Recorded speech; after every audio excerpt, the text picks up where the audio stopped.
Gênesis, capítulo 1. A criação dos céus e da terra, e de tudo que neles há.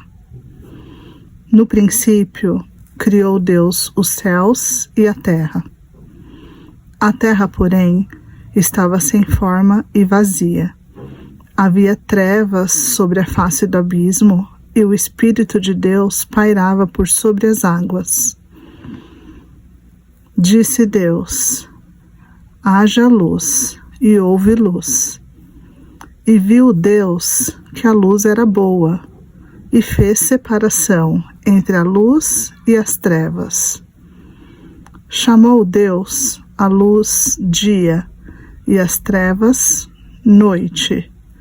Houve tarde e manhã, o primeiro dia. E disse Deus: haja firmamento no meio das águas e separação entre as águas e águas.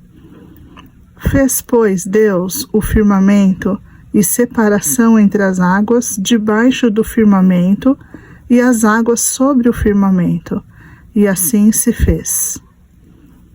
E chamou Deus ao firmamento céus. Houve tarde e manhã, o segundo dia. Disse também Deus: ajuntem-se as águas debaixo dos céus num só lugar, e apareça a porção seca. E assim se fez. A porção seca chamou Deus terra, e ao ajuntamento das águas, mares. E viu Deus que isso era bom.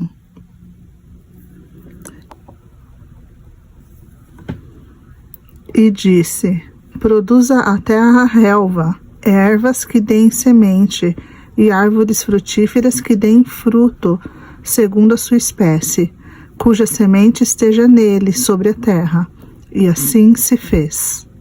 A terra, pois, produziu relva, ervas que davam semente segundo a sua espécie, e árvores que davam fruto, cuja semente estava nele, conforme a sua espécie. E viu Deus que isso era bom. Houve tarde e manhã, o terceiro dia. Disse também Deus: haja luzeiros no firmamento dos céus, para fazerem separação entre o dia e a noite, e sejam eles para sinais, para estações, para dias e anos. E sejam para luzeiros no firmamento dos céus, para alumiar a terra. E assim se fez. Fez Deus os dois grandes luzeiros, o maior para governar o dia, e o menor para governar a noite. E fez também as estrelas. E os colocou no firmamento dos céus para alumiarem a terra, para governarem o dia e a noite, e fazerem separação entre a luz e as trevas. E viu Deus que isso era bom. Houve tarde e manhã, o quarto dia. Disse também Deus: povoem-se as águas de enxames de seres viventes, e voem as aves sobre a terra, sobre o firmamento dos céus.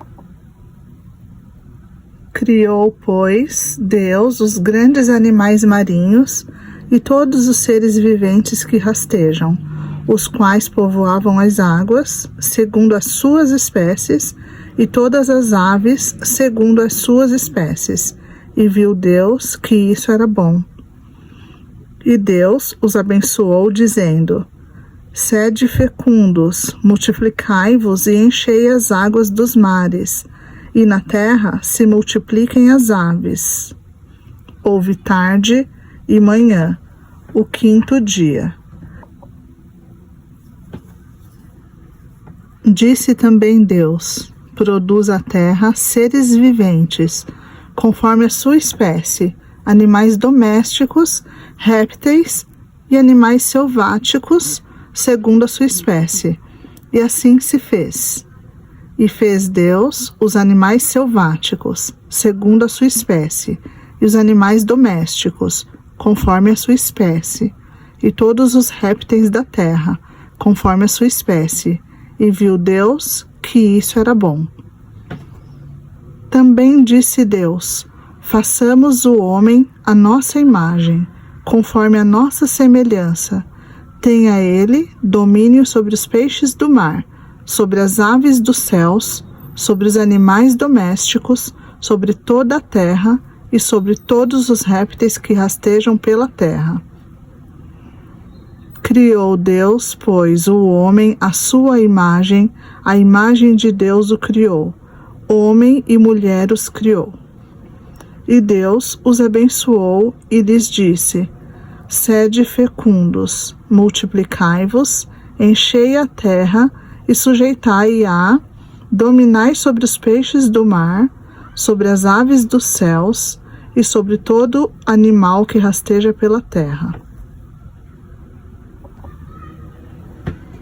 E disse Deus ainda: eis que vos tenho dado todas as ervas que dão semente e se acham na superfície de toda a terra, e todas as árvores em que há fruto que dê semente, isso vos será para mantimento.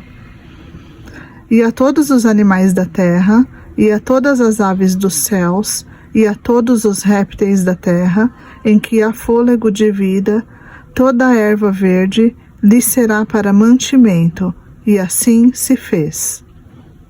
Viu Deus tudo quanto fizera, e eis que era muito bom. Houve tarde e manhã, o sexto dia. Gênesis capítulo 2. Assim, pois, foram acabados os céus e a terra, e todo o seu exército. E havendo Deus terminado no dia sétimo a sua obra que fizera, descansou nesse dia de toda a sua obra que tinha feito. E abençoou Deus o dia sétimo e o santificou, porque nele descansou de toda a obra que, como Criador, fizera. A formação do homem. Esta é a gênese dos céus e da terra, quando foram criados, quando o Senhor Deus os criou. Não havia ainda nenhuma planta do campo na terra, pois ainda nenhuma erva do campo havia brotado, pois o Senhor Deus não fizera chover sobre a terra, e também não havia homem para lavrar o solo. Mas uma neblina subia da terra e regava toda a superfície do solo. Então formou o Senhor Deus ao homem do pó da terra e lhe soprou às narinas o fôlego de vida, e o homem passou a ser alma vivente. E plantou o Senhor Deus um jardim no Éden, da banda do Oriente, e pôs nele o homem que havia formado. Do solo fez o Senhor Deus brotar toda sorte de árvores agradáveis à vista e boas para alimento, e também a árvore da vida, no meio do jardim, e a árvore do conhecimento do bem e do mal. E saía um rio do Éden para regar o jardim, e dali se dividia, repartindo-se em 4 braços.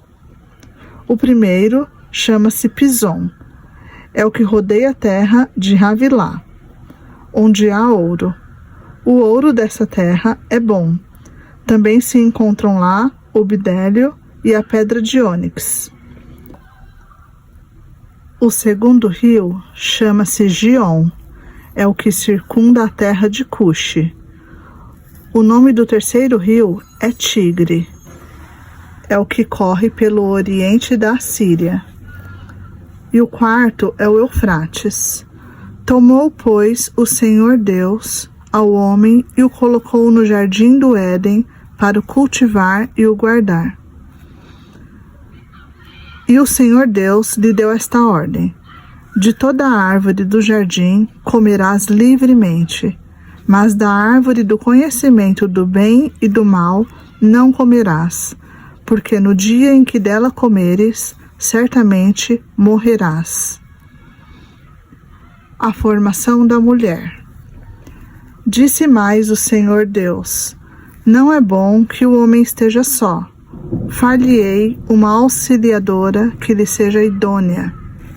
Havendo, pois, o Senhor Deus formado da terra todos os animais do campo e todas as aves dos céus, trouxe-os ao homem para ver como este lhe chamaria.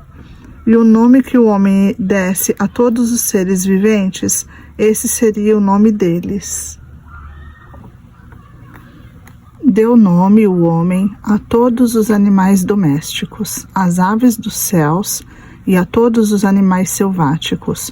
Para o homem, todavia, não se achava uma auxiliadora que lhe fosse idônea.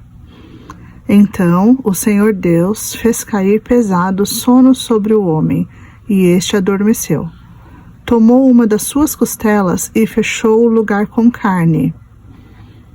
E a costela que o Senhor Deus tomara ao homem, transformou-a numa mulher, e lhe a trouxe. E disse o homem: esta, afinal, é o osso dos meus ossos, e a carne da minha carne.